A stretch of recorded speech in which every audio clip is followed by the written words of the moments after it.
ఈమె చేతి వంటను చాలా మంది సెలబ్రిటీలు రాజమౌళి గారి నాన్నగారు కూడా రుచి చూశారట. ఆవిడెవరో తెలుసుకుందాం.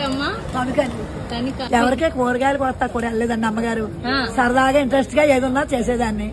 మేము ఆస్తి పాడు చేసుకున్నాం కర్ణాటక కాపురం వెళ్ళి 40 సంవత్సరాల క్రితం.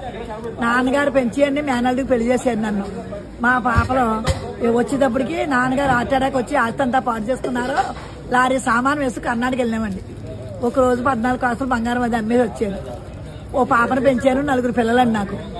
5 అమ్మ చిన్న అన్న మేము 9 బతకాలి. ఈ మూడతోడు ఈ చేతోడు మూట ఆ చేతోడు మూట బట్టలు అమ్ముకుంటా ఈ వంటలు నేర్చుకుని వంటలు చేస్తా అలాగే పిల్లలందరినీ పెంచుకొచ్చానండి. నా అలానే నేను ఏదో చూసి నేర్చుకుంటాం అలాగే కానండి. వెడ్డింగ్ కార్డులు గుర్తించలేదు. వదుక్కుని చూసి వదుక్కుని మీ అంటోరు పిలుస్తుంటే బాగున్నాయి అని పిలిస్తే వెళ్తామేనండి. ఏమండి ఆవిడ వచ్చింది షూటింగ్ అప్పుడు ఊరిపల్లి శివరామకృష్ణ గారి ఇంటికి వెళ్ళాను.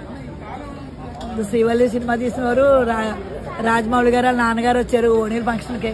పాలకొల్లు కృష్ణ చైతన్య గారు డాక్టర్లో. ఈవేళ ఏమేమి వండారో చెప్పండి. కాదండి పాల ముంజలండి, మిర్చి బజ్జి, ఊరు పాల తాలికలు, ఏమో టిఫిన్ ఏమో అండి బొబ్బరి పుణుకులు, వెజ్ మటన్ కర్రీ అండి, గుమ్మడికాయ ఇగురు, కందా బచ్చలే ఇదండి.